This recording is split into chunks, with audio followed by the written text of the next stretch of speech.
Alors, bonsoir à tous et à toutes. Voilà, très heureux de vous retrouver. On est dans la synagogue de Neve Shalom. On se situe au 106 avenue du Général Michel Bizot et on espère nombreux. Voilà, hein, des hommes et des femmes qui peuvent venir au shiur à 8 heures, comme prévu à 8 heures. Ici, bon, il est 8h15, mais bon. Alors, c'est marqué dans la paracha de Mishpatim. Ici, on nous cite des lois. Ouais, Elé à Mishpatim, c'est-à-dire qu'on a, dans la paracha Yitro, on nous a concentré, on va dire, la Torah dans les 10 commandements. Ouais, mais après, la Torah va décanter les mitzvot. Et Elé à Mishpatim, voici les lois. Et donc, on va nous expliquer les lois. Alors, ici, c'est marqué Im Kesef Talvet Ami. Alors, Im Kesef, on traduirait Im Kesef si, dans l'hypothèse où tu vas prêter de l'argent. Rachid expliquait. Rachid rapporte comme ça. Rachid dit Im Kesef Tave. Rabbi Ishmael Omer, Kol Im Ve'im Shebatora Reshut. À chaque fois que vous verrez Im et si, ça veut dire que c'est dans l'hypothèse, ça veut dire que vous avez le droit de le faire. Mais là, il fait partie des exceptions. Il y a trois exemples trois exemples dans la Torah. Il y a trois exemples où ce Im, en fait, ne veut pas dire si, mais qu'on est, oui, obligé de faire. C'est lorsque tu prêteras de l'argent. Ve'im, c'est pas dans l'hypothèse où, mais tu seras dans l'obligation de. Im talvet ami, donc tu vas prêter à mon peuple, dit Hachem. Et animar, que soit le pauvre avec toi. L'otier, l'okenoché, ne sois pas comme un créancier. L'otasimon à l'avenir et ne prête pas avec intérêt. Vous savez qu'on a une interdiction de prêter de l'argent, oui, avec intérêt. Et donc la Torah nous dit, lorsque tu prêteras de l'argent à mon peuple. Alors qu'est-ce que ça veut dire à mon peuple? Hein, mon peuple. Lorsque tu prêtes de l'argent à ton prochain, voilà ce qu'on aurait dû écrire. Alors Rachid explique comme ça. Alors je vous dis Rachid. Im kesef tavet ami. Alors, et ami. Ami, goy va ami kodem. Ouais. Donc, si vous avez l'occasion de prêter à un non-juif ou un juif, ouais, la Torah dit ami kodem, mon peuple. Quand on dit mon peuple, c'est vrai, ça va exclure les autres peuples. Alors, si on a l'occasion de prêter à quelqu'un de son peuple et à un autre peuple, alors on choisira celui d'Hachem. Ani ve Hachir, si vous allez l'occasion de quelqu'un, il veut survivre, hein, et l'autre, il veut se payer sa Mercedes.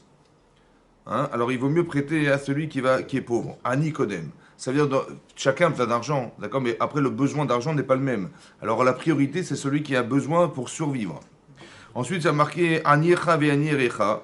Si ce sont tes pauvres ou bien les gens des pauvres de ta ville, par exemple quelqu'un il a des proches parents de la famille, alors là on voit que Aniecha Kodmim, c'est-à-dire que les proches, tu dois d'abord la priorité c'est les proches. Si dans le 12e, il y a des gens qui ont besoin d'argent, des pauvres, et dans le 13e, il y a d'autres personnes qui ont, oui, besoin d'argent, alors c'est les pauvres de ta ville qui sont prioritaires. D'accord. Donc on voit qu'il y a un sens de la priorité. Ani recha kodmim. Mashmo, ça c'est le sens littéral du texte. Donc ami, ça veut dire, voilà ce que ça voulait dire ami, mon peuple. Im kesef talvé et ami ou et talvé kodem les goy. Ouais. Et les autres amis. Donc, si tu dois prêter, bah, la préférence c'est ton peuple. Ensuite, c'est ami, donc c'est le pauvre à la différence du riche. Et malgré tout, ça reste ton peuple. Ensuite, d'avoir à faire, une autre explication d'Irachi entre parenthèses était Annie. Chez l'otinok bo minak bisayon. C'est quoi le pauvre? En fait, n'est pas un comportement négligent. Tu dis, il y en a marre des pauvres. Hein, et tu lui donnes sa petite monnaie de façon négligente. Attention, il faut faire attention. Chez l'otitnaeg, minak bizayon ve'albar. Quand tu lui prêtes de l'argent, hein, ne lui prête pas de façon négligente. On dit, tu lui jettes le chèque. Hein. Non. D'accord. Pourquoi? Parce que je suis ami. Il est mon peuple. Comme si qu'Hachem voulait dire quoi? Il voulait dire, tu sais, quand tu vois la personne en face de toi, la regarde pas comme un simple citoyen, mais regarde comme quelqu'un qui fait partie de mon peuple. Hachem, il dit, regarde-le comme mon peuple. C'est une façon de voir. D'accord. Et animar, que soit le pauvre avec toi. Donc le passage dit clairement, in kesef talve et ami, et animar, que le pauvre soit avec toi. Ça veut dire quoi, il soit avec toi? Rachid dit, eve mistakel be'atzmecha, regarde-toi, kilu atani. Quand tu donnes à quelqu'un de l'argent, tu dis, si c'était toi, combien tu aurais donné? Ça veut dire que le pauvre soit avec toi, ça veut dire qu'il est proche de ton cœur, etc. Non, qu'il est avec toi, ça veut dire, essaie d'inverser. Par exemple, tu vois quelqu'un dans la rue, tend la main. Bon, ben, tu donnes 1 euro. Tu dis, j'ai fait une bonne action, j'ai donné 1 euro. Après, mais si tu avais été voir comment il vit, dans quelle précarité il peut vivre, ouais, qu'est-ce qu'il mange dans la journée, etc. Tu aurais été un peu visiter sa maison, quels sont ses... Tu dis, mais attends, j'ai donné 1 euro, mais en fait, il n'a pas besoin d'1 euro, il a besoin de 1 000 euros, tu vois. Je dis, mais j'ai pas 1 000 euros. Je dis, bon, ben, peut-être on va essayer de créer une association, on va essayer d'aider les pauvres, distribuer des repas, faire des choses, je sais pas, on va faire quelque chose. mais c'est parce que tu t'investis, parce que tu as été voir. Donc, Eve mistakel be'atzmecha, regarde-toi comme si tu étais l'autre. Ça veut dire qu'on a une capacité, ce qui est difficile parce qu'on se dit, mais on n'a pas envie de s'imaginer ça, vous avez compris? Et j'ai pas non plus, envie de prendre à charge, et j'ai pas forcément envie de m'occuper de la terre entière et toute la pauvreté du monde. Mais quelque part, il y a cette notion-là qui s'appelle Eimar, qu'il soit avec toi, sois partenaire de la souffrance, ne sois pas indifférent à la souffrance des autres. Eve mistakel be'atzmecha kelo atani, regarde-toi comme si tu étais toi le pauvre. Oui, c'est ce qui est marqué ici, dans Rashi. L'otielo kenoché, ne sois pas comme un créancier. Tu prêtes de l'argent, ok? Donc fais attention de ne pas prêter avec intérêt, évidemment. Hein.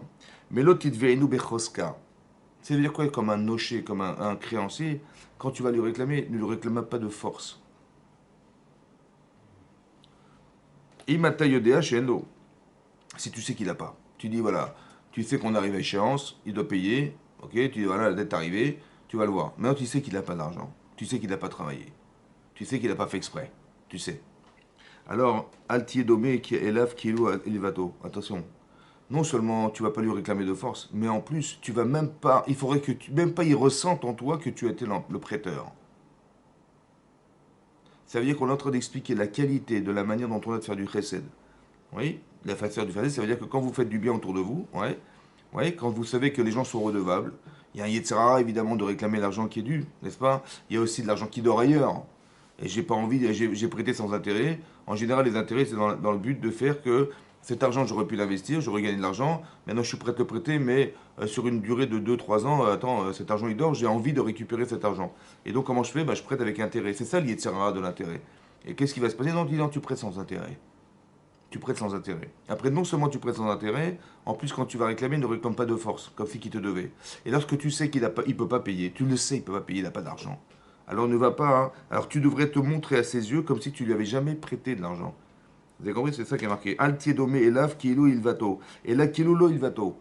Tu le vois comme si que de rien n'était. Ça va? Ne pas le déranger. Ça veut dire que, encore une fois, que le pauvre soit avec toi, la qualité de rapport qu'on a avec l'autre, oui, peut-être que ça veut dire que la Torah, elle explique ici que la relation à l'autre, elle est plus catastrophique pour celui qui est en besoin, lorsque je lui rappelle ce qu'il doit, et c'est pour cette raison qu'il vaut mieux éviter ce genre de traumatisme. Oui, rappelez-vous toujours, rappelez toujours que la conscience humaine, quand je parle de conscience humaine, il faut comprendre ce que ça veut dire.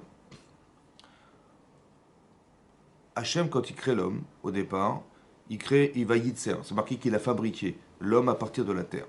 Mais quand on dit fabriquer l'homme, n'est-ce pas, ça veut dire qu'il a fait le corps de l'homme, il a fabriqué le corps de l'homme, à partir de la terre, de l'eau, de l'air et du feu. Ensuite, il va y parler à Pav. Il a insufflé un souffle de vie dans lui, donc la Neshama. Veiller les Nefesh Raya, il devient un être vivant. Donc vous avez vu qu'il y a la Yetzira de l'homme, la fabrication. On insuffle une Neshama, et après, il devient un être vivant. D'accord? Cet être vivant. Vous avez vu qu'on a utilisé le mot Nefesh? C'est quoi Nefesh? C'est une chose à comprendre. À part ça, c'est marqué l'inverse. Quand on parle de Yetzira, de fabrication, la Yetzira en français, c'est fabriquer. Mais c'est marqué Vaïvra Elohim et Adam. Bizarrement, c'est marqué l'inverse. Vaïvra Elohim et Hachem a créé l'homme, d'accord, à son image, et il a créé mâle et femelle. C'est ça qui est marqué. Donc quand on parle, est-ce qu'on parle de création? Quand je dis la création, c'est ex nihilo, il n'y avait rien. Et là, on voit que c'est faux. On voit que c'est marqué qu'il a fabriqué l'homme. C'est contradictoire. Vous comprenez? C'est contradictoire. Une fois, tu dis qu'il a créé de rien. Comme tu dis, il a créé le ciel et la terre, il n'y avait rien. Et là, on nous dit qu'il a créé l'homme à partir de rien, a priori. Et là, on nous dit qu'il a fabriqué l'homme. C'est contradictoire. En fait, il faut savoir qu'il y a une partie dans l'homme qui est une création. Ça va? Qu'est-ce qui a été créé? Ce qui était Hachem. Hachem, il donne la Neshama. Elle vient de lui, la Neshama. C'est une création, ça. Par contre, le reste, non. Maintenant, qu'est-ce qui fait le pont entre le corps et l'âme? Ben, la chose la plus importante, c'est la gestion de mon corps et de mon âme. Alors c'est ce qu'on appelle le nefesh, la conscience humaine. C'est la chose la plus importante à construire. Ça va? C'est-à-dire que non seulement il faut avoir cette capacité à nourrir cette conscience dans le bien, vous avez toujours le choix dans la vie, ça va? Dans votre cœur, il y a deux tendances. Dans le cœur de chacun, il y a deux tendances. Une positive et une négative. Qu'est-ce que tu vas choisir? Qu'est-ce que tu vas mettre dans ta conscience qui va rester éternellement toi? Qu'est-ce que tu mets dedans? C'est toi qui choisis. Ça va? C'est ce qu'on appelle nefesh, la conscience humaine. Donc, je peux construire une conscience, moi qui suis extérieur à la personne, ou je peux détruire la conscience de l'autre. Moi, j'ai une mitzvah de construire la mienne. D'accord? Et de faire attention de ne pas la détruire, la polluer ou la détériorer, cette conscience humaine. Mais j'ai aussi le devoir de faire attention de ne pas détruire celle de l'autre. Si je lui rappelle qu'il est pauvre, si je le traite comme un rien, si, comment vous dire, je suis capable de lui rappeler qu'il me doit de l'argent avec difficulté, si comment dire, je lui fais croire qu'il me doit encore. Vous avez compris tout ça, en fait, qu'est-ce que je fais, en fait? Je suis en train de détruire. C'est marqué dans la Gemara. C'est marqué dans la Gemara. Assez Shabbat Rachol. Ton Shabbat, mange des baguettes. Ça va? Il n'y a pas de ralotte, il n'y a pas de dafina, il n'y a rien du tout. Tu vends des sardines et trucs Shabbat. Pourquoi? Mais attention, Atistar Lebriot, n'aie besoin de personne d'autre. Sois indépendant. Il vaut mieux faire ton Shabbat. Le Shabbat, c'est que le respect du Shabbat, c'est le respect de la Gdusha, de la création du monde. Fais le chol, c'est pas grave. Mange des baguettes. Pas grave. Il n'y a pas de trala, il n'y a rien. Mais attention, Atistar Lebriot, n'aie besoin de personne. C'est-à-dire que Dieu doit garder ton indépendance. Ce moi, il est très fort. Il faut que tu sois assez fort. Ça va dans ta tête. Que tu aies confiance en toi. Et c'est ça qu'il faut dire aussi aux gens et aux nos enfants, c'est pareil. Il faut qu'on arrive à construire ce moi. Pas dire ah, je suis rien, ou de dire j'ai toujours besoin des gens, comment je vais faire, toutes ces questions qu'on peut se poser. En fait, c'est parce que la personne n'a pas l'assurance. Sa conscience, elle n'est pas assez puissante pour se dire je vais me débrouiller. Je n'ai pas le courage de. Vous avez compris? Ça, c'est à construire. Mais quand je rappelle à la personne qu'elle est défaillante, il y a encore pauvre, il y a encore là besoin de moi, il y a encore là machin, et je lui réclame l'argent tout en sachant qu'il ne peut pas payer. Ou alors je lui montre que attends, c'est moi qui t'ai prêté l'argent, je suis son créancier. En vérité, qu'est-ce que j'ai fait? J'ai détruit sa conscience. Vous avez compris? C'est beaucoup plus grave, ça. Rappelez-vous toujours, un Yesod est marqué dans le Maharal de Prague. Le Maharal de Prague. Il ramène ces Gemara dans Baruch Nafnunchet. La Gemara dit là-bas comme ça. Il y a 3 personnes qui descendent au Guéhinam, ils ne remontent pas. Ils descendent en enfer, ils ne remontent pas, ceux-là. Il y a marqué celui qui est Malbim Nechaviro Barabim. Celui qui fait honte à son prochain. Malbim, ça en français, ça veut dire il a blanchi le visage. Comme si que le sang n'arrivait pas à passer. Il est blanc. Ça va, il est devenu blême. Ça, c'est catégorique. Celui qui est mécané Shem Chavero, il donne un surnom mais désobligeant. Hein? Il est connu, l'idiot du village, c'est lui. Voilà. Il est connu, voilà. Celui-là il est connu. Et aussi celui qui a une relation avec une femme mariée. Celui-là il descend, il ne remonte pas. Explique le Maharal pourquoi. Oui? Parce qu'il y a 2 styles de fautes. Il y a des fautes qui sont liées au corps, le désir. Ça peut s'arranger facilement. Ça va? Mais tout ce qui est lié à la conscience humaine, ça veut dire. Le type, en vérité, tu lui as fait la honte de sa vie. Tu as brisé quelque chose. Tu lui as enlevé sa confiance. Tu lui as fait honte. D'accord? C'est ce qui a marqué l'Agban dans Ktouva, t'as dit là-bas. Il y avait un rave qui s'appelait Maroukva. L'Agban d'Afnun Zayn, là-bas dans Ktouva, t'as dit comme ça, qu'il y avait un rave, il donnait la zdaka en cachette. Hein? En cachette, ça veut dire qu'il faisait attention qu'on ne sache pas que c'était lui. Parce que vous savez qu'il y a 7 niveaux de tzedaka. Ouais, comment on donne la tzedaka aux gens? Il y a 7 niveaux de tzedaka, de niveaux de façon de faire. Et une des façons, c'est de ne pas faire savoir. Ça veut dire que ça reste. Maintenant, personne ne sait que c'était lui qui avait donné cet argent. Qu'est-ce qu'il faisait? En fait, discrètement, il glissait de l'argent entre la porte et le linteau, là où il y a les gonds. Le gond de la porte, il glissait de l'argent là-bas. Et un jour, le type, il ouvre sa porte, il voit qu'il y a de l'argent tout le temps, tous les mois, il y a une somme d'argent qui. Donc le pauvre, il a voulu savoir, mais c'est qui cet homme qui me donne de l'argent? Il attendait. Il entend un petit bruit, et il ouvre la porte. Quand Marouva, il a vu que l'autre, il ouvrait la porte, il voulait surtout pas savoir que c'était lui. Il lui fait honte. Il a couru. Il s'est jeté dans une fournaise. Il a préféré mourir. Pourquoi? D'où on sait? Parce que c'est marqué aussi que Noach la dame, il vaut mieux qu'un homme il se jette dans une fournaise ardente plutôt que de faire honte à son prochain. Tellement c'est grave. Vous voyez, c'est ce qu'on apprend de Tamar. C'est ça qu'elle a fait avec Yehuda. Qu'est-ce qui s'est passé? Il a préféré mourir. Vous imaginez un peu? C'est-à-dire qu'il a préféré ça que de faire honte à son prochain. Et qu'est-ce qu'elle a fait? Sa femme, elle est venue, elle a couru derrière lui, elle est rentrée dans le four avec lui. Et elle a dit, mets tes pieds sur mes pieds pour pas que tu te brûles. Il a dit, mais comment ça? Tu brûles pas, toi? Alors lui, il a dit que, elle a dit, mais toi, tu donnes de l'argent, moi je fais le plat directement, les pauvres, ils viennent chez moi, je leur donne directement à manger. Et Khalash Darto, il a eu de la peine, de ça. Ouais. Et l'Agma, elle raconte à la fin de sa vie, et c'est la halakha, qu'à la fin de sa vie, il a eu peur qu'au Lamaba, il n'ait pas assez de mérite. Il a dit, il a donné la moitié de sa fortune aux pauvres. Il dit, peut-être par le srout de la tzedaka que j'ai faite maintenant, chose qu'on n'a pas le droit de faire de son vivant. Vous savez qu'on n'a pas le droit de dépenser plus de 20% de ce qu'on gagne. Pourquoi? Parce que si je donne plus de 20%, alors je vais peut-être venir Chazécham pauvre et là j'aurai besoin des autres. Alors il dit non. Ça, c'est interdit. On n'a pas le droit de donner plus que 20% de son salaire. Mais de plus que 20%. Mais si quelqu'un il sait que de toute façon il se souhaite partir, ça vaut le coup de donner cet argent-là pour qu'il ait le mérite d'avoir permis à ces gens de vivre. Ouais, ça c'est. Mais pourquoi je vous ai dit ça? Parce qu'il a préféré faire ça que de détruire la conscience de l'autre. Parce qu'il y a des gens, quand on leur fait honte, ouais, dans ce cadre-là, dans le cadre de pauvres, en fait, qu'est-ce qu'on fait? En fait, vous savez ce qu'on fait? On entérine l'idée que tu resteras toujours un pauvre. Quand je fais honte à la personne, je lui rappelle qu'il est. Oui, en fait, de faire honte, c'est d'entériner, de finaliser chez lui la capacité à croire qu'il est finalement qu'il sera pauvre toute sa vie. Alors que ce n'est pas l'objectif. Je l'aide, c'est pas pour dire, écoute, il y a des gens qui vont se contenter de recevoir et ils vont penser qu'ils seront jamais plus capables de rien du tout. C'est une grande erreur, il faut leur expliquer que c'est que provisoire. C'est juste pour t'aider à pouvoir retrouver du travail, au pouvoir, dans une période difficile de ta vie, le faire. Mais il faut toujours renforcer la personne au détriment de la détruire. Malbdim Techavero, on détruit la conscience. Pourquoi c'est grave?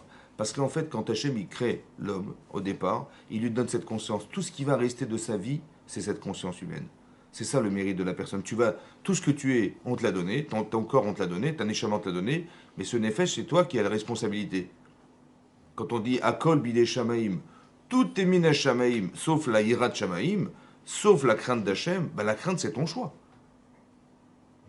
Tu veux ou tu veux pas? Tu décides, qu'est-ce que tu décides de faire?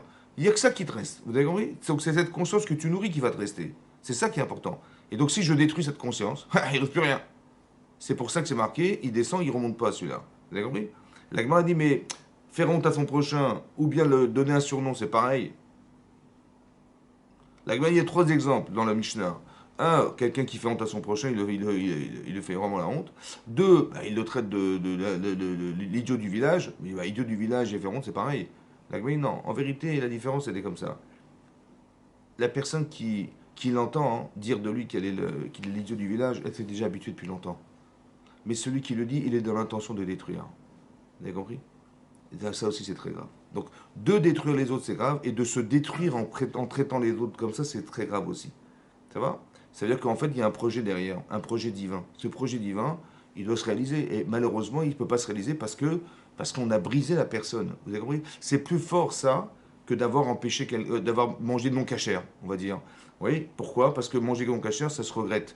Mais briser une personne comme ça, lorsque c'est psychologique, c'est très très dur de ramener la personne à son présent, alors que dans le passé, il a vécu des traumatismes très forts. Et là-bas, le Maharal il pose la question de l'adultère. Il dit pourquoi la Mishnah elle a cité le cas d'adultère. Une femme, un homme qui va tromper, qui va tromper la femme de son prochain alors qu'elle est mariée, c'est très grave aussi. Mais qu'est-ce que ça a à voir avec le fait d'avoir détruit la conscience humaine? Alors il explique le Maharal, il dit c'est plus dans une séduction, c'est plus quelque chose de séducteur qui a trait au corps plutôt que de la neshama ou de la conscience. Alors le Maharal il explique comme ça. Il dit vous savez, il y a une bande en Ida qui dit que avant que naisse un homme, 40 jours avant la naissance, alors il y a une batte-colle, une voix céleste qui dit cette fille-là, la fille d'un tel, elle se marierait avec lui. Ça veut dire qu'au départ, il y a une neshama qui correspond à cette personne. Oui. Maintenant, il faut savoir que si Chazveshalom, une femme en particulier, elle trompe son mari, oui, et que donc elle devient interdite à son mari, elle peut faire tchouva toute sa vie. Elle dit excuse-moi, pardonne-moi, j'ai fait une bêtise et tout. Elle peut pleurer, faire tes choix, ça sert à rien. Ça sert à rien. Ça sert évidemment à faire tes choix. Mais c'est pas ça qui va permettre à cette femme de retrouver son mari. Ça va? Donc elle sera interdite à jamais. C'est fini. Hein? S'il y a 2 témoins. Oui, bien sûr, je parle d'un cas, bien sûr, à l'Afrique, il y a 2 témoins, etc. Bien sûr, vous avez raison. Il y a 2 témoins, c'est prouvé, ça a été vérifié, validé, tout ça. Donc elle doit se séparer de son mari, al-pi alacha. Maintenant, c'est pas grave, bon, c'était un peu de sa faute, c'est un peu de la sienne, c'est un peu tout le monde. Et bon, elle refera sa vie, c'est ce que je pense, c'est ce qu'on pourrait imaginer. En fait, il s'avère que perdre ce genre de personne, c'est qu'au départ, il y avait un projet divin. Il y avait un projet divin. Cette femme, elle devait se marier avec lui éternellement, c'était pour l'éternité. Or, le fait que lui, il a été séduire cette femme et qu'elle se soit laissée séduite, ou l'inverse, c'est elle qui a été séduire cet homme et qu'elle a trompé son mari, elle devient interdite à son mari. C'est-à-dire que cette neshama qui était censée être masculine et féminine, elle est détruite. Vous avez compris? C'est fini. C'est ça la gravité, c'est ça que la personne, elle doit savoir. C'est pas qu'il y a un problème de séducteur, où le type il a envie de retrouver sa petite jeunesse, ou elle aussi, j'en sais rien, et qui vont avoir une relation extra-conjugale. C'est pas ça le problème. Le problème, c'est ce que ça entraîne spirituellement qui est très très grave. C'est que la neshama qui est masculine-féminine, elle est détruite. C'est-à-dire que le type, il a plus de féminin. Vous avez compris ou pas? C'est ça qui est très grave. Ou elle perd son féminin carrément. Elle perd son masculin et elle perd son féminin parce qu'elle est plus femme. Et ça, c'est très très grave. C'est ça qui est grave. C'est pour ça que le Maharal dit ce genre de choses. Donc tout ce qui a trait à la conscience, c'est toujours très grave.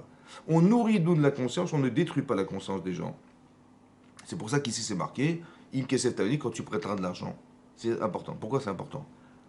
Parce que là, vous avez vu le comportement qu'on doit avoir dans le chesed, c'est énorme. Le rapport à l'autre, en particulier dans le fait de prêter de l'argent. Pourquoi c'est dans ce cas particulier? Parce qu'il y a une constante. Vous savez, il y aura toujours des riches et des pauvres. On a chacun une avodat Hashem, chacun. Maintenant, il y a des gens qui vont vivre ça dans la pauvreté, il y a des gens qui vont vivre ça dans la richesse. D'accord? Après, dire, mais il y a des privilégiés, des gens qui ne sont pas privilégiés. Sur le plan social, c'est dramatique. En fait, il ne faut pas regarder ça. Il faut regarder comment tu vas réussir ta vie malgré l'handicap. Ou comment tu vas réussir ta vie malgré l'apport de la richesse. Comment ça se gère? C'est difficile. Ouais. C'est difficile pour celui qui est riche, parce qu'il va peut-être se perdre dans sa richesse. Et c'est difficile pour celui qui est pauvre, parce qu'il va se dire, mais qu'est-ce qu'il veut? Bon Dieu m'a carrément oublié. Vous avez compris? Et il faut quand même, quand bien même, être capable d'avoir une avodat Hashem cohérente, malgré tout. Ça va? Il faut faire ce choix malgré tout. C'est ça qui est difficile. Maintenant, ça sera comme ça. Maintenant, est-ce que j'ai le droit, sous prétexte que monsieur il a un mazal de pauvre, de le laisser pauvre? Ou d'essayer de soulager sa souffrance? Vous avez compris? Sache en vérité que c'est mon peuple, dit Hachem. Ça veut dire quoi mon peuple? Peut-être l'idée c'est d'expliquer que quand tu prêtes, ne crois pas que c'est toi qui prêtes. Tu prêtes à la place d'Hachem. Ça veut dire que le rapport que j'ai à la Mitzvah, c'est un rapport de Hachem il m'a choisi pour le faire. Ça va? Ça veut dire que, en fait, on ne parle pas d'une relation sociale avec quelqu'un qui a un problème financier. C'est un problème qui est humain et mondial. Ça veut dire que ce problème-là, si les gens ne pratiquaient pas ce genre de choses, il y aurait forcément un décalage. Comme si Hachem il avait donné à l'un, en fait, pour pouvoir donner à l'autre. C'est pas que le type il dit j'ai de l'argent, ok, bah, vous avez compris la midateuse d'homme, ce qui est marqué dans le Pirkei Avot là-bas, que si quelqu'un il dit Shelcha, Shelcha, Sheli, Sheli, ce qui est à toi reste à toi et ce qui est à moi est à moi, alors il y en a qui disent bah, c'est une qualité moyenne. À la différence du rachat qui dit non, non, tout ce qui est à toi est à moi et ce qui est à moi il reste à moi, ça c'est rachat, c'est le mécréant. Mais celui qui pense que ce qui est à toi et moi, bon bah c'est moyen. L'autre tzaddik qui dit bah écoute, ce qui est à moi est à toi et ce qui est à toi reste à toi. Mais le rachat, hein, il dit l'inverse, et le Benoni, le moyen, il dit bah écoute, chacun garde ce qu'il a.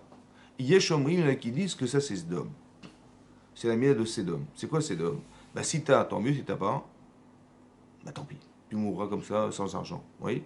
La Torah dit non, tu laisses pas les choses comme ça. Pourquoi? Parce que ça fait partie du plan du monde qu'il y ait des donneurs et il y ait des récepteurs. Vous voyez? Comme il y a le soleil et la lune. Le soleil, il est projecteur de lumière. La lune, elle va refléter cette lumière. Ça va?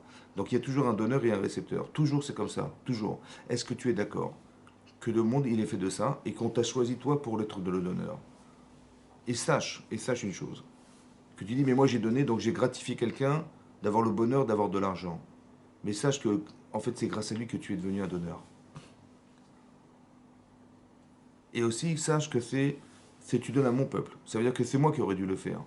C'est moi qui aurais dû dire Hachem le faire. C'est mon peuple. Mais je t'ai donné le devoir et le pouvoir de le faire pour moi. Parce qu'en vérité, ce que je vais faire moi-même. Mais je voulais pas faire la misva, dit Hachem. Je voulais que tu la fasses toi. Vous avez compris? Donc il nous donne le privilège de pouvoir rééquilibrer ce hors-l'âme, qui est au départ déséquilibré. Et pourquoi ça marche que dans le prêt et pas dans le don? Il y a marqué qu'est-ce parce que c'est plus facile, c'est plus difficile, le prêt. Le prêt c'est sur le long terme. Tu vois, le court terme, c'est quand tu donnes de l'argent, tu dis bon, tu donnes. Mais quand tu sais que l'argent, il est à toi, il reste chez les autres, il sera différent. Ça va? C'est ça qui s'est marqué, ouais. Je continue Rachid. Rachid dit comme ça. Necher, ouais. C'est quoi Necher? En dire Necher, c'est l'intérêt. D'accord? Regardez ce que dit Rachid. Necher, Ribit. Ribit, c'est des intérêts qu'on préconise sur le prêt. Sheun keneshirat nachash. En fait, c'est quoi Necher? On appelle ça Ribit, Necher, parce qu'en hébreu, Necher, c'est une morsure. Alors, quand quelqu'un il prête de l'argent avec un petit intérêt, il dit 3% sur 25 ans, tu dis, oh, ça va. Ouais. Mais en réalité, c'est une morsure de serpent. Chez Anachash, Nosher Chaburaktana, parce que quand le serpent il mord, bah, c'est une petite piqûre. Ouais, c'est deux petites aiguilles qui rentrent dans la peau, ça va. Donc c'est une petite blessure. Barigel Vedo Margish, en fait il est mordu au pied, mais il sent rien. Bon, il sent, ouais, bien sûr que ça mord. Donc il sent quelque chose qui lui rentre dans le pied. Mais ça, c'est pas bien je sais pas moi, une épine ou des ronces, je sais pas, qui rentre dans le pied. Il dit au pitom, Ouais, ou mes basbès venofer ad cadeau. Et tout à coup, il commence à sentir que ça gonfle et que ça monte au cerveau. Et donc, il risque Khazachal d'être en danger de mort. Pour la petite morsure du départ, il dit Karibit. En fait, c'est pareil. Le ribit, c'est Eno Margish Venoniskar. En fait, il dit bah, 3% ça va, tu rajoutes temps et temps. Mais quand tu fais un crédit, je sais pas, sur 400 000 euros sur 25 ans, bah, en vérité, tu vas voir que tu as carrément doublé ton truc. Ça va? Tu as emprunté 400 000, tu vas rembourser de 800 000 euros. En fait, c'est des petites sommes qui s'accumulent sur des années et qui font que, ouais, ad, chez un ribit, olé mechasro mamonarbe. Jusqu'à ce que les ribit, ils montent, et il va perdre énormément d'argent. C'est pareil, Necher. Vous avez compris? C'est une astuce, en fait. Vous avez compris?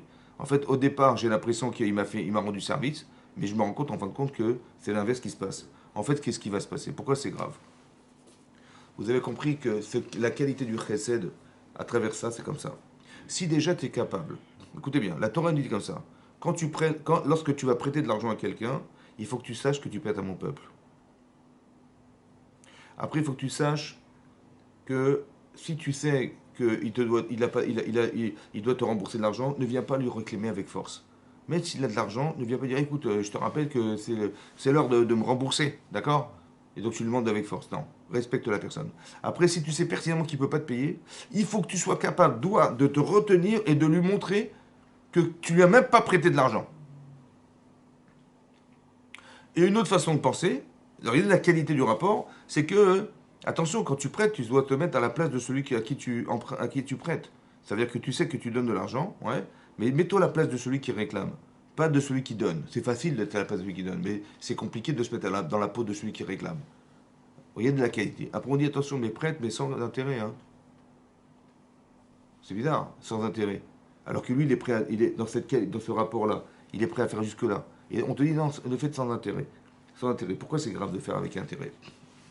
Et dans cette mise-va en particulier, qui va extrapoler sur tout le reste, en fait, vous allez comprendre pourquoi. Parce que quand tu prêtes de l'argent à quelqu'un, hein, c'est une mise-va. D'accord? Mais si tu tires des intérêts, elle est où la mise-va?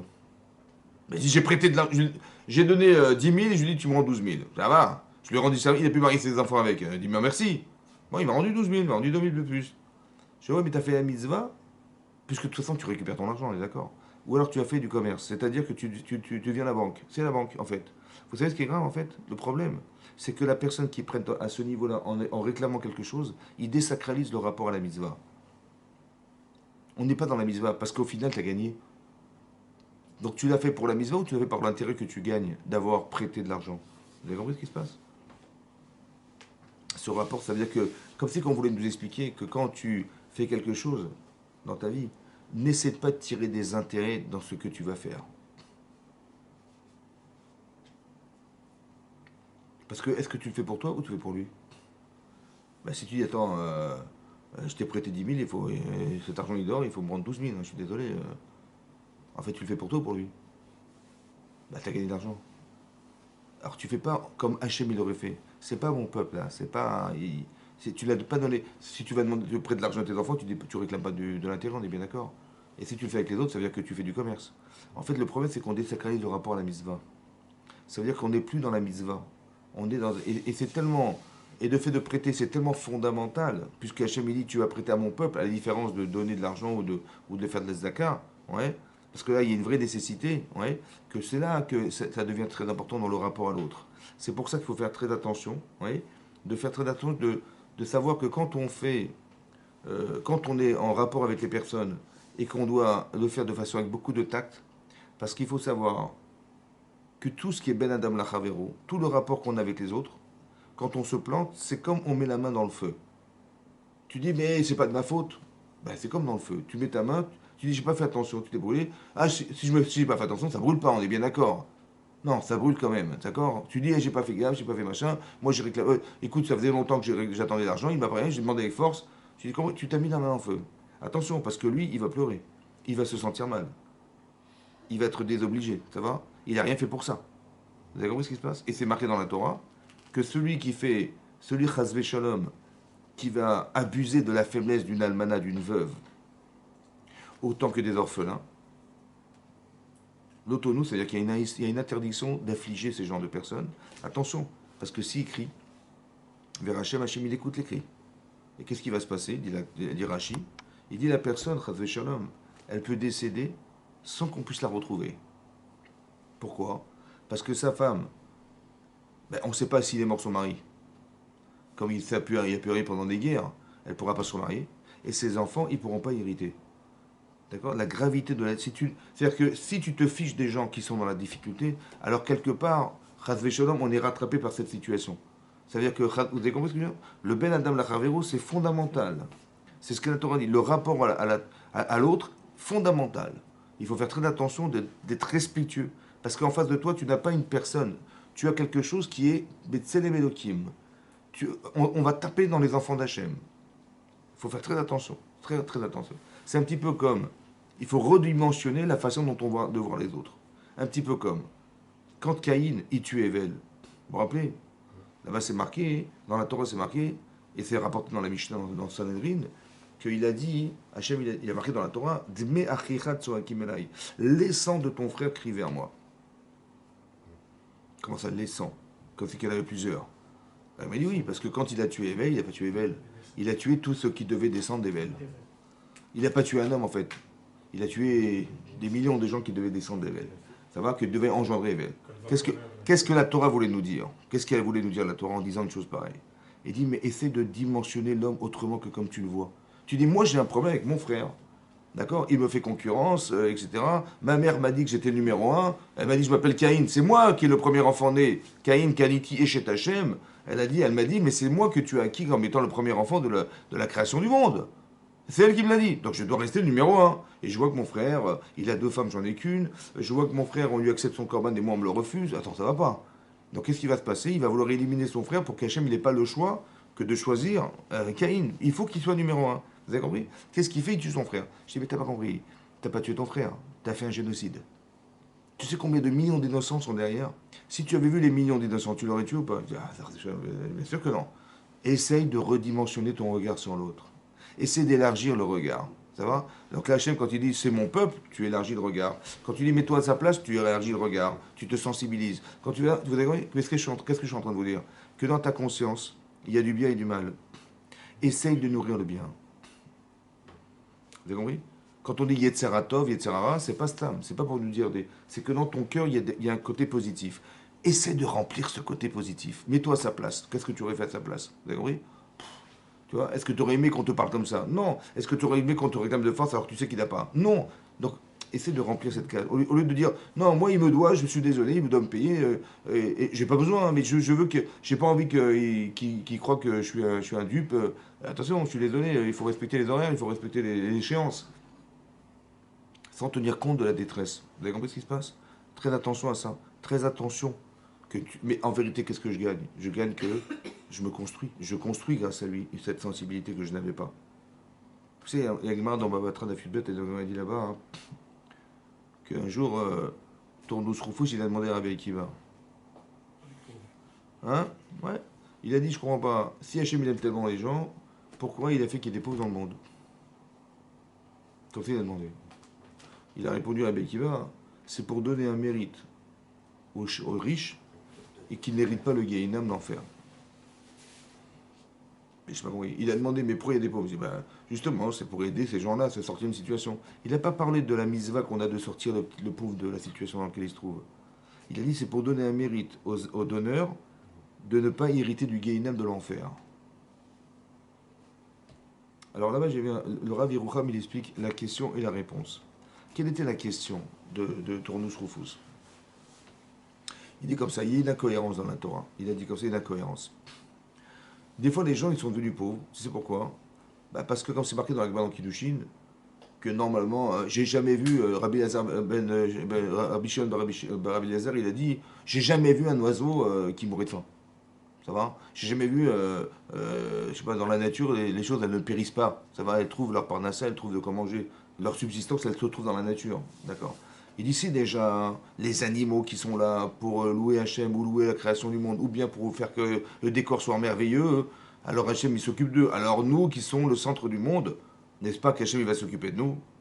Il dit, mais qu'est-ce qu'on peut y faire que les gens, des fois, ils ont un problème de parnassa, parce que Avonotem, c'est leur faute qui a engendré ça. D'accord? Donc c'est-à-dire que la faute, en fait, elle peut engendrer le fait qu'on puisse perdre de l'argent. C'est comme ça, on puisse perdre son travail ou quoi que ce soit. C'est la faute, en fait. L'indifférence à l'autre qui va entraîner l'indifférence. C'est ça qui va se passer. Maintenant, donc le tourneau souvent dit, je comprends pas. Si la personne, elle a perdu son travail ou elle a perdu son salaire parce qu'elle a fait une avéra, alors il faut qu'elle fasse teshuva. Hein. Et la teshuva, la conscience qu'il aura de s'être trompée, va lui permettre de retrouver du travail. Alors c'est ça, si c'est comme ça, je comprends pas. Alors l'asdaka, c'est n'importe quoi. Parce que le type, il va pas faire teshuva puisque tu es là pour. T'es la roue de secours. Le type, il va venir te tendre la main, tu vas lui donner de l'argent. Ben, il fera jamais de teshuva. C'est ça qu'il a demandé, la question qu'il a posée. Comme c'est marqué dans la parole cette semaine, Verapo irapé. Et soigner, il le soignera. Dit l'Akbar de Ravakama, que c'est quoi la redondance? Il le soignera. Le soigneur le soignera. Pour dire qu'on a donné la permission aux médecins de soigner les gens. On a donné un reshoot, une permission aux médecins de soigner les gens. Pourquoi on a donné une permission? Parce que en vérité, si quelqu'un, il est malade, c'est qu'il a un problème. Comme si que la Neshama, elle voulait plus rester là. Alors les molécules, elles deviennent folles, elles deviennent ou le type, il a un membre qui ne va pas. Comme si que sa Neshama, elle n'était pas là. Donc le corps est pourri. Vous avez compris ce qui se passe? Donc il faudrait ramener la Neshama dans son gouffre, dans son corps. Alors fais tes chouvas et dis-lui, permets-lui de revenir. Vous avez compris ce qui se passe? Donc en fait, il aurait fallu faire tes chouvas pour éliminer le problème. Alors, évidemment, la démarche est ça, la vraie démarche. On dit, bon, si on n'y arrive pas, on dit, bon, on va donner la permission à un médecin de soigner la personne. Mais c'est en dernier recours. On dit que c'est pareil. C'est pareil, ça veut dire que, mais pourquoi tu fais ça? Pourquoi tu as donné la permission au médecin de soigner les gens? Il fallait mieux pas. Comme ça, la personne fera tes chouvas sincèrement, il n'y a pas d'autre solution, et on aurait évité ça. C'est ça qu'il demande. Réponse de Rabbi Kiva. Il dit en vérité, c'est pas pour le malade, c'est pas non plus pour le pauvre, parce qu'Hachem il a qu'à s'en occuper du pauvre. C'est pas à moi de m'en occuper. Mais Hachem il a voulu que j'ai, par ce mérite-là, qui me donne le mérite, que le pauvre il donne le mérite au riche de pouvoir devenir un bal chesed, quelqu'un qui va donner, ce mérite il lui revient, et c'est ça qui va faire que sa situation va changer. En fait c'est ça. Il a le mérite, parce que vous savez, dans la Gemara c'est marqué là-bas, que la personne qui fait faire a plus de mérite que de faire. Améasé yotermina aussi. Il met de la zdaka, il a fait la mitzvah. Mais si je dis aux gens, allez mettre de la zdaka, c'est important, le salaire de la mitzvah, il est plus grand pour celui qui fait faire que celui qui fait. Donc c'est-à-dire que le pauvre, en vérité, non seulement lui il fait ses mitzvot, mais il fait faire des mitzvot. Son mérite, il est plus grand que celui qui fait. Vous avez compris pas? Mais il permet aux riches, c'est ça qu'il a répondu à Rabbi Kiva. Il permet aux riches de devenir cet homme. Celui qui est capable de partager, à la différence de celui qui pense que c'est ça, en ça qu'on est à l'image d'Hachem. Parce que Hachem, il ne prend pas, il donne. Et donc ce pauvre, en vérité, dans la situation où il est, de façon cohérente, il permet à cette personne de se réaliser dans sa conscience de donneur. Comme Hachem, il donne. Sans arrêt, sans intérêt, sans... C'est ça qu'il a compris, en fait. C'est ça qu'avait compris Abraham Avinu. C'est que l'Agma dans Sanhedrin a dit là-bas, que qu'est-ce qui a déclenché le désir d'Abraham de faire du chesed dans le monde? C'est la qualité d'Abraham, c'est la bonté. C'est ça, la qualité. Mais d'où il a tiré ça? Il a tiré, parce qu'en fait, Eliezer, qui était son serviteur, il a demandé à Hachem. Il dit, mais comment c'était dans l'arche de Noé? Il dit, vous savez quoi, on dormait pas plus qu'un quart d'heure par jour. Parce qu'il fallait nourrir celui-là, il fallait cet animal, et chacun il a son horaire. Et une fois Noah il a tardé à donner à manger au lion, il l'a mordu du bras, quoi, carrément. Et il fallait trouver des aliments, il fallait fabriquer des choses des vers pour que les oiseaux puissent manger, c'était une catastrophe. Ils n'ont pas dormi Shnatsus, ça veut dire le sommeil d'un cheval, pendant 1 an. Ça veut dire entre un quart d'heure et une demi-heure par jour. Hein? Une demi-heure. Mais il y a trop chitotes, il y a trop déotes. Il y a 3 minutes, un quart d'heure, une demi-heure. C'est rien, quoi, pendant 1 an. Il dit que c'était l'enfer. Et alors il a dit, Abraham, il a dit, mais je comprends. Si il faut faire du chesed à ce point pour des animaux, alors a fortiori pour des hommes. Et c'est ça le déclencheur. Il a compris qu'Hachem, il voulait qu'on soit capable de partager. Quand on dit dans les Pirkei Avot, le monde repose sur 3 choses, oui, il y a des Amoudim. C'est marqué dans la Gemara dans Chagiga aussi, pareil. Il y en a qui disent qu'il y a 7 colonnes. Il y a le Kisa Kavod, le trône céleste, qui repose sur 7 colonnes. Il y en a qui disent 12, parce qu'il y a 12 enfants des Shvatim. C'est quoi les colonnes? Il y a le trône céleste, il repose sur des colonnes. C'est quoi ces colonnes? Alors le marché, il explique là-bas. Hein. Ouais, c'est ce qui a marqué Al-Shloshat Varim Ha'olam Omed. Le monde repose sur 3 choses. Les colonnes, le Omed, c'est ce qui maintient le monde. C'est la Torah, la Vodah Geutrasim, le Mishpat, la Zdaka, tout ça, la charité, comment vous dire, la justice, la Teshuvah, etc. Vous avez compris? C'est ça les Hamoudim. C'est-à-dire que lorsque on transgresse ce rapport qui maintient le monde, alors le monde s'écroule. Par exemple, si vous avez vu Rachid dans la Parachate Noire, qu'est-ce qui a détruit le monde? Hachem, il a déclenché la destruction du monde. Mais quels sont les paramètres qui ont engendré la destruction du monde? Là-bas, c'est marqué Veishrit kol basar, Ishrit ashrata, la destruction. Ils se sont corrompus, les gens. Et Rachid dit Ifze avodazara, idolâtrie. Gilou yarayot, l'adultère. Vatimale ares ramas, la terre était pleine de vol. Il y avait du vol. Ça va? C'est-à-dire, soit tu lui prends son argent, soit tu lui prends sa vie. Ça va? Avodazara, c'est de renier Hachem. Et, comment dire, il y avait Avodazara, et Gilou yarayot, c'est de pas apprendre de la Torah quelles sont les mœurs qu'on doit avoir. Torah, Avoda, Gibutra Sadim. C'est-à-dire, il n'y avait pas la Torah, mais il y avait des mœurs. Il y avait les 7 mises au des noirs. Tu n'as pas respecté la morale. Tu n'as pas respecté le bon Dieu. Que c'est lui qui te donne la vie, tu dois pas respecter. Je choisis mon Dieu, moi, laisse-moi tranquille. Et d'un côté, tu tues la personne, tu le tues soit en lui volant son argent. Oui, parce que qu'est-ce qu'il faisait à ce homme, les types? C'était des tueurs, quoi. Oui, il laissait mourir les pauvres, etc. Ouais, il y avait beaucoup d'homosexualité, il y avait de la pédophilie, il y avait il y avait de la zoologie. Ouais, parce qu'il y a marqué là-bas que Ishrit kol basar et dakol haaretz, il s'est corrompu toute chair, sa façon d'être sur la terre, et il aurait dit la chair, c'est quoi la chair? Il dit même les animaux. C'est-à-dire, ils ont habitué les animaux à avoir des rapports entre les animaux différents, tellement c'était une horreur. Hachem a dit stop, on arrête là. Mais qu'est-ce qui s'est passé? En fait, les colonnes qui devaient dans le monde, c'est ça, elles ont été balayées. Vous avez compris? C'est pour ça que ça s'écroule. Donc quand vous voyez que les mœurs ne sont pas conservées, quand vous voyez le rapport à l'autre n'est pas conservé, c'est pas qu'il y a un problème conflictuel entre les personnes, c'est que les raisons d'être du Olam ont disparu. Les paramètres qui font que le monde est monde, il y a des paramètres existentiels qui font que quand on dit que ça tient sur ça, ouais, il faut y croire. C'est comme ça. Alors, où tu le comprends, parce que tu vois bien que socialement, si tu t'en pas avec les gens, ben, ça marche pas. On peut pas commercer, on peut pas discuter, on peut pas. C'est pas possible. Donc, sur le plan, on va dire émotionnel et sur le plan social, on peut comprendre. Mais sur le plan religieux, on comprend pas que c'est la Torah qui fait tenir le monde. C'est dur à croire ça. Hein?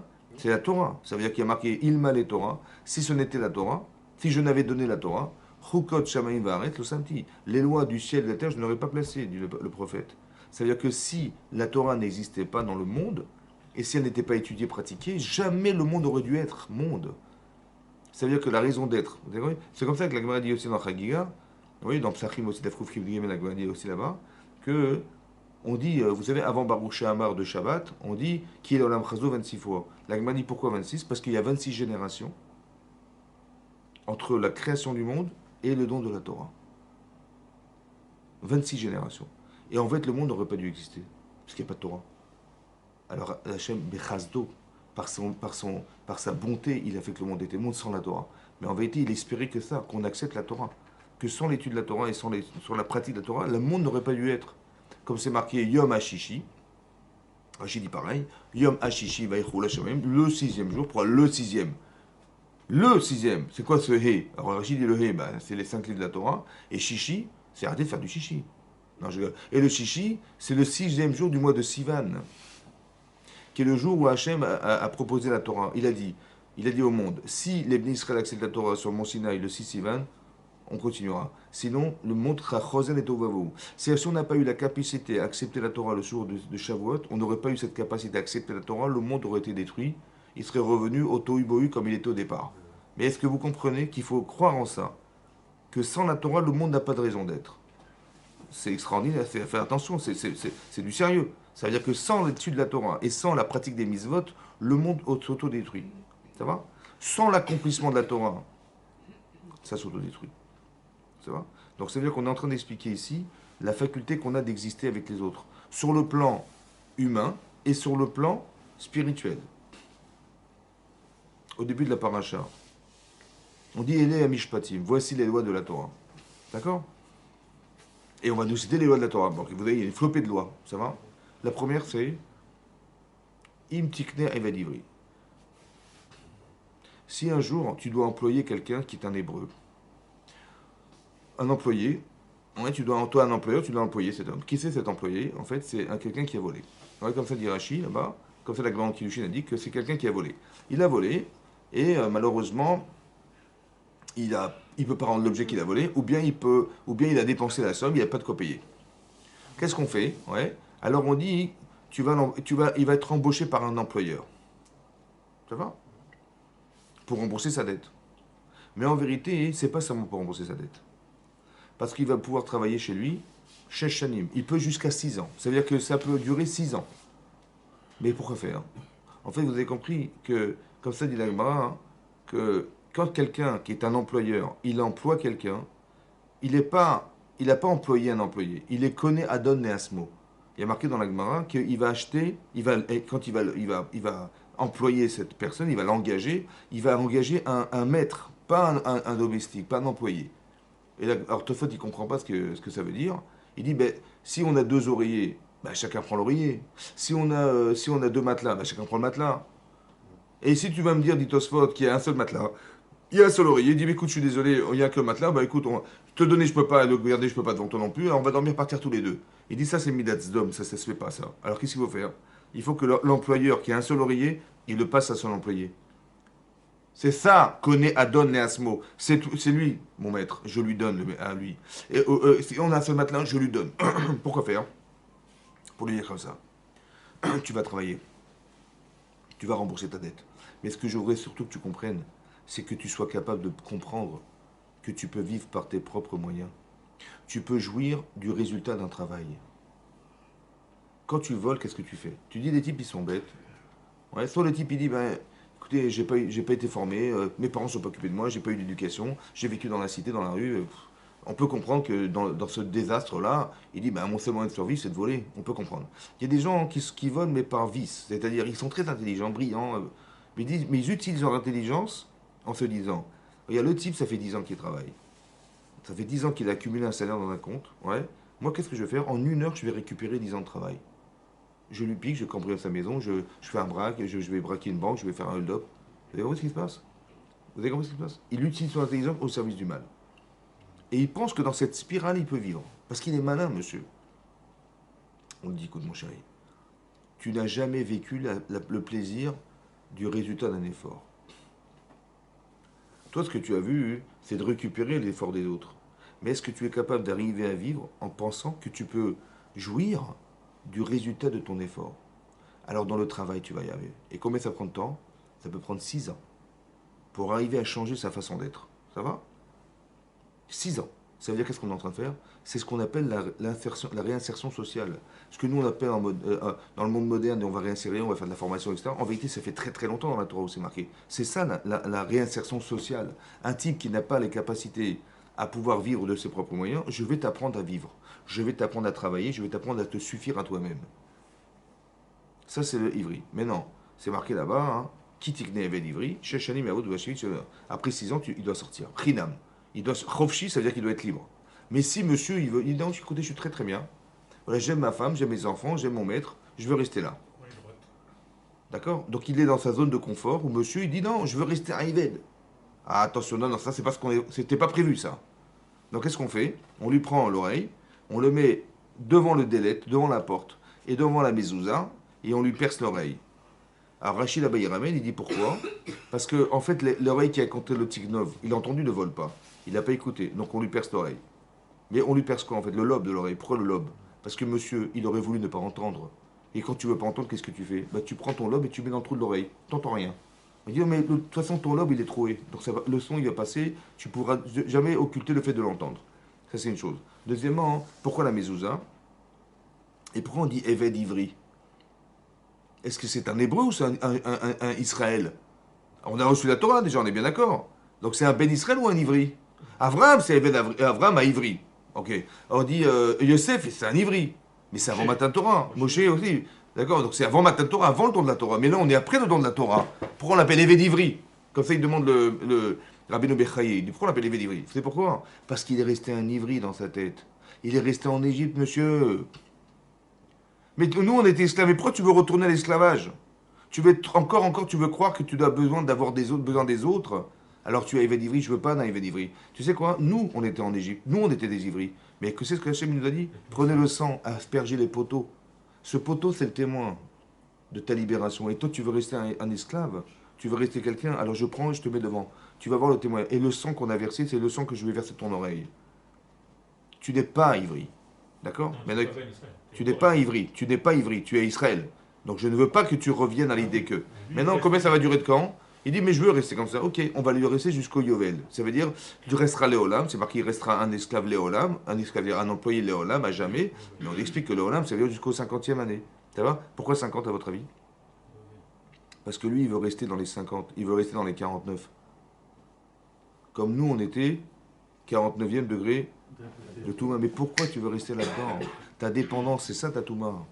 C'est quoi la Touma? La capacité à pouvoir exister. Mais c'est ce qu'on était en Égypte, pourquoi tu veux rester là-dedans? Alors on dit, bon, bah, tu vas faire comme eux. Tu vas rester comme eux. 49. Là-bas, il ramène que Bamartsea, c'est le poinçon. Il dit Martsea, c'est la guématrie de 400. Ça veut dire il a voulu rester en exil, comme on était en exil. Vous avez compris? Tout ça, c'est des rimazim. Mais pour expliquer, il ne faut pas. En vérité, qu'est-ce que ça veut dire? Écoutez-moi bien. D'où la notion de Eved, elle est née où de la notion de Eved? D'où on a vu quelqu'un qui assujettit quelqu'un d'autre dans la Torah. La première fois. Il s'appelle Eliezer, qui était Eved d'Abraham. Alors on dit Eved Abraham. Mais avant Eliezer, comme ça, il y a un homme qui s'appelait Ham. Qu'est-ce qui s'est passé? Qu'est-ce qui s'est passé? Ham, c'était le fils de Noir. Maintenant, le monde a été détruit. Le monde a été détruit. D'accord? Hachem, il a dit Noir, écoute, dans 120 ans, je détruirai le monde. Hachem, il a détruit le monde. Maintenant, qu'est-ce qu'il a fait Hachem? Ben, il a fait pleuvoir pendant 40 jours et 40 nuits. Et la Torah écrit clairement qu'il y a des eaux souterraines qui sont montées, des marianotes, des sources qui sont montées de la terre et qui ont inondé le monde pendant 150 jours. C'est-à-dire que le monde a été inondé pendant 150 jours, 5 mois de noyade, de monde. Et en plus, il y avait du feu, donc l'eau était bouillante, il y avait du feu et de l'eau. C'est monté jusqu'où? L'eau, elle est montée jusqu'où? Oui, parce qu'on sait que l'arche de Noé, elle s'est déposée sur le mont Ararat. Maintenant, le mont Ararat, c'est une montagne qui se trouve en Turquie, qui mesure 4300 mètres. Et elle était au-dessus de la montagne. Au-dessus du sommet de la montagne. Donc imaginez l'eau qu'il y avait. 4300 mètres d'eau qui a inondé la terre. Et donc après, ça a pris un an pour que l'eau, elle s'évapore, elle retombe et qu'on arrive à retrouver la terre.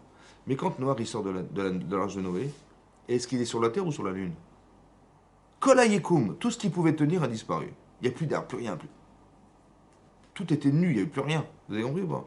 Quand tu sors de là, tu vois ça, tu dis waouh. Il fallait tout reconstruire. Ils étaient combien ils étaient dans l'arche de Noé? Lui, sa femme, ses enfants. 8. Il y avait 8. Il y avait Noir et sa femme, ses 3 enfants et ses 3 brus. Voilà ce qu'il y avait. Maintenant, qu'est-ce qu'il a dit Ham? Il a marqué là-bas qu'après que ça soit dit, il a vu la nudité de son père, il a raconté à son père. Il a vu, il a raconté. De là, l'Agma, elle dit que dans la paracha de cette semaine, si quelqu'un il a un domestique qui n'est pas juif, et il lui tape dans l'œil, lui ou sa servante, elle sortira libre. Ou il tape dans les dents, il fait tomber sa dent, ou elle sortira libre. Pourquoi là-dedans et pourquoi l'œil? L'Agma dit parce que Noir, il a vu et il a raconté à ses frères.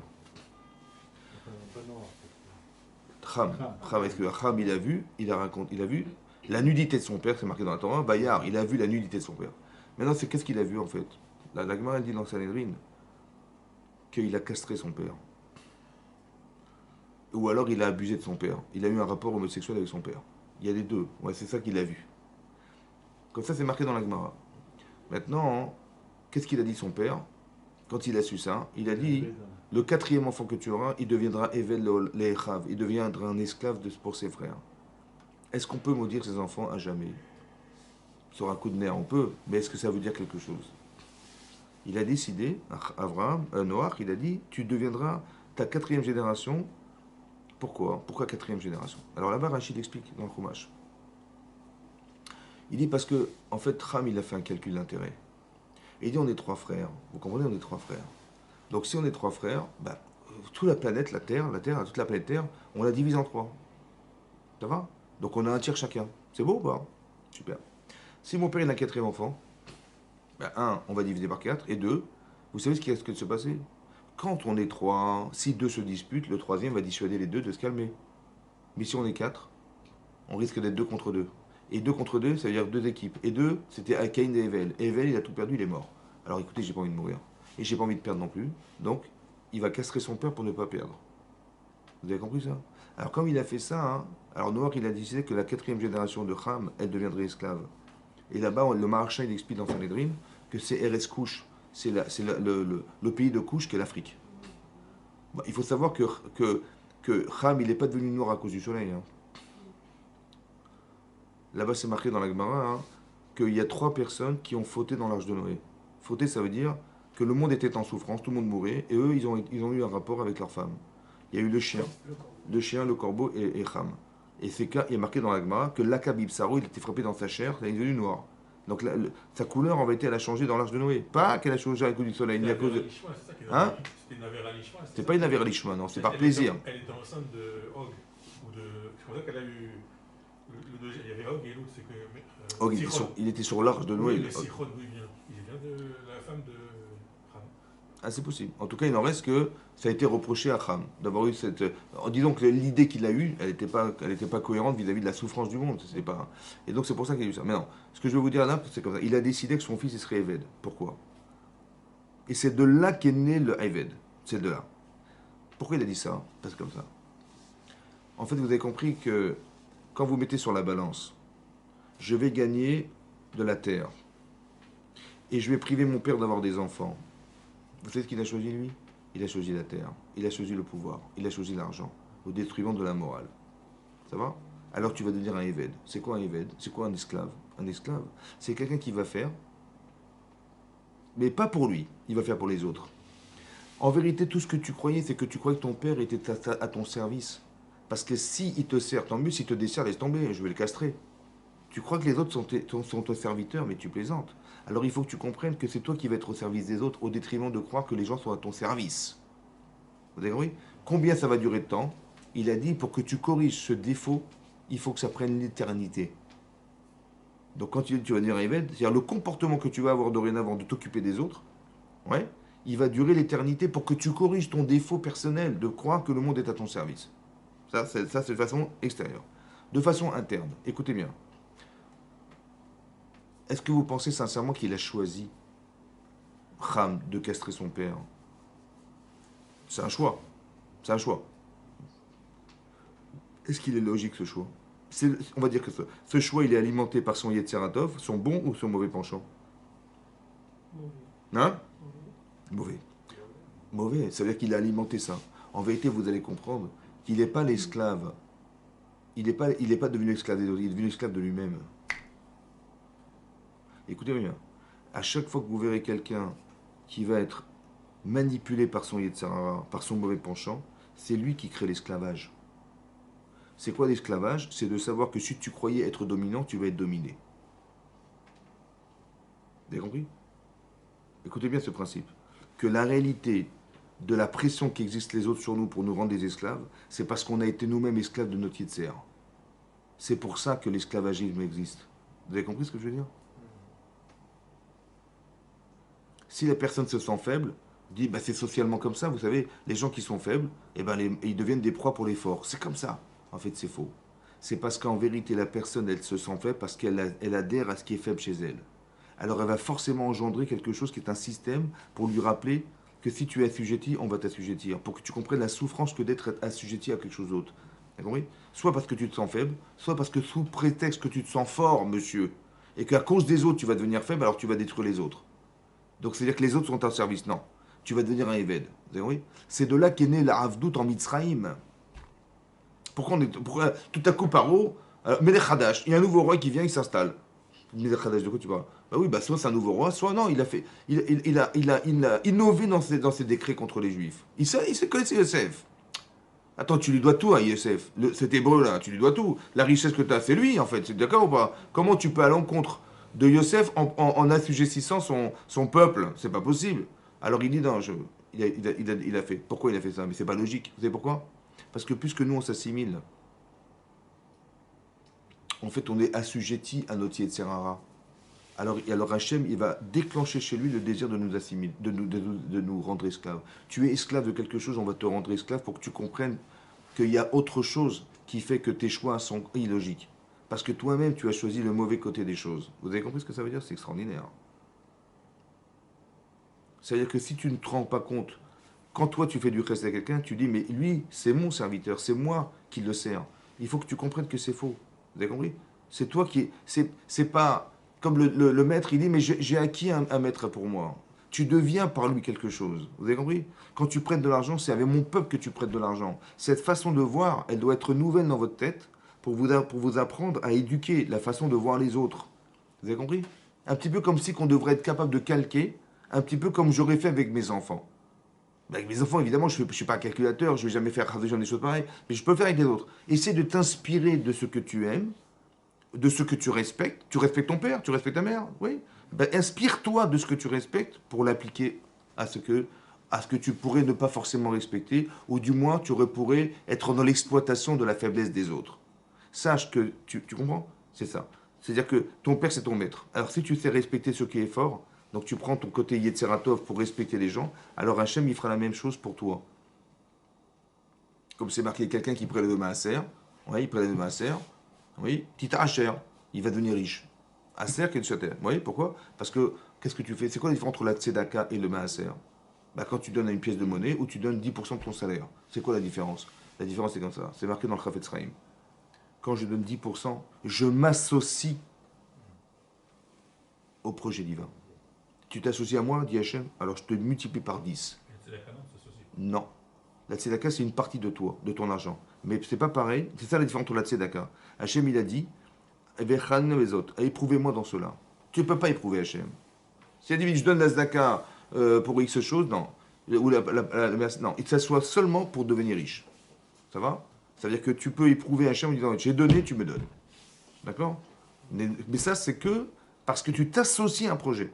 Lequel? Je prends de mon salaire s'associe. Pas que je donne une pièce de monnaie dans mon salaire. Non, je prends de l'argent de mon salaire, de ma subsistance. Alors tu prends de ta subsistance, alors je te donnerai. Ça veut dire que tu deviens un vecteur intéressant. Pourquoi? Parce que si tu te sais donner, si tu n'es pas victime de ton Yitzhara, dis attends, je suis désolé, mon argent c'est mon argent, ça va? Et je garde mon argent. En vérité, c'est ton Yitzhara qui te fait croire que tu dois rester indifférent à la souffrance. Par contre, ton Yitzhara, il dit mais attends, si tu étais à sa place, qu'est-ce que tu aurais fait? Tu deviens moral.